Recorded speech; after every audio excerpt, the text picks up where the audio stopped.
واستخلف على مصر بطلميوس الأول يأسس مملكة في مصر، مملكة البطالمة. لا، هو بطلميوس ولا بطليموس ولا بطليموس؟ ايه حكايته الراجل ده؟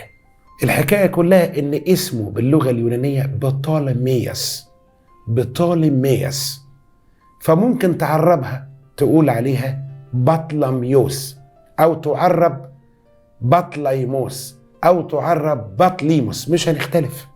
المهم ان اسمه اليوناني بطالميوس.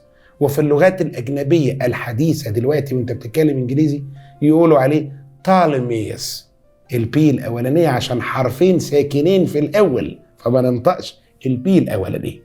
305 قبل الميلاد اتأسست في مصر مملكة البطالمة، ابتداء من بطلميوس الأول.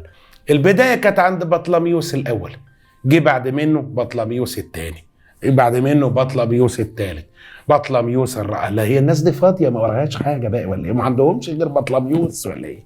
لا هم خدوا الحته دي مننا احنا الحقيقه. ما انت لو رجعت في الكلام اللي قلناه في الفرعوني هتلاقيني حتى اقول لك امنحتب الاول، امنحتب الثاني، امنحتب الثالث، امنحتب الرابع اللي هو اخناتون.